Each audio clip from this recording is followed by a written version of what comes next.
এক সময়ের বীর এখন যদি শিয়াল হয়ে থাকে আমার কি করার আছে? আর এটা তো কোনো কথাই না,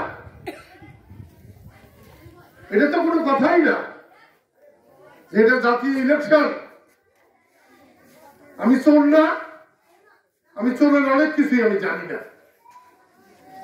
আমি জীবনে চুরি করি না, আমি চোরের কৌশল আমি জানি না। এবারও যেভাবে কোন কেন্দ্রে ভোট হয়েছে 2100, গুনার সময় গুনছে 2400, কোন কেন্দ্রে ভোট হয়েছে 1300, গুনছে 1900। আমি ওরকম চোরও না, চোরের বংশের জন্মাইও নাই, আমি চুরি করতে পারবো না। আল্লাহ আমাকে যথেষ্ট দিয়েছে, আমার আর কিছু দরকার নেই।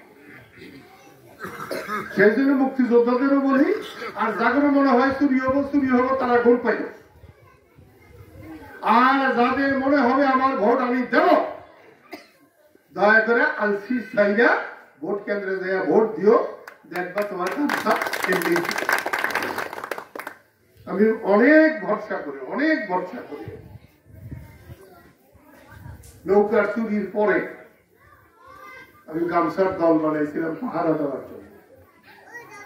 সখীপুরের মানুষের যদি পাহারার দরকার না থাকে, না থাকবে।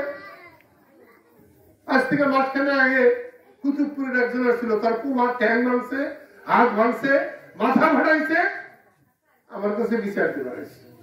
ওই যে সিলিমপুর আমি পুকুর কাটাইছি, আমি বসে থাকি, বসলে আমার খুব ভালো লাগে। বাতাস হু করে যখন বাতাস যায় আমার খুব ভালো লাগে। আজকেও একটু আগে দেখে আসলাম মাছ, কি সুন্দর মাছ, মনে হয় আমারই সন্তান যেন ছটফট করতেছে। গাছগুলোর মধ্যে আম আসছে, আমার বুক জুড়িয়ে গেছে। আমি তো কিছু করতে পারলাম না। একটা আম যদি ফলে আমার একটু পরিচর্যায়, ওটাই আমার জন্য সার্থক। সেই জন্য বলছি, নিজের সম্মান নিজে না রাখলে বাইরের কেউ সম্মান রেখে দিব না। আজাদের হয়তো এই জায়গা পছন্দ হয় না, কিন্তু 71 সালের আগে দেখছি এখান থেকে হাঁটুন যেত না, বৈরাতল থেকে কালীঘাটি যাইতে সারাদিন লাগত।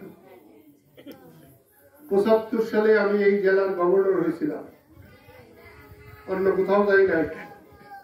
প্রথম কিন্তু বৈরাতলে আমি মিটিং করতে আসছিলাম, প্রথম। তখন রাস্তাঘাটে মানুষ করতো, গণবাহিনী গুলি চালাইতো। আমি এখানে আসবো, অনেকেই আমাকে আপত্তি করেছিল, পুলিশের লোকেরা আপত্তি করেছিল, স্যার জায়গাটা ভালো না, যাবেন সন্ধ্যার পরে আপনার ফিরা নিয়ে অনেক সমস্যা আছে। আমি তাদের বলছিলাম, আমি কোন জীবনে কোনোদিন পুলিশের পাহারায় চলি নাই, এই মাইটা পুলিশের আমার তো কোনো দরকার নাই। আমি যাব, আল্লাহ যদি আমার হায়াত রাখে আমি ফিরে আসবো।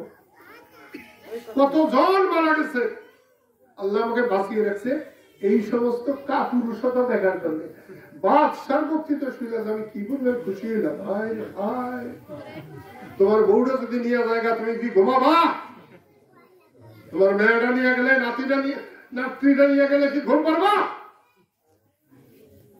তোমার যতটুকু বাধা দেওয়ার দরকার তুমি শুধু সেইটুকু দিবা, বাকিটুকুর জন্য আমি তোমার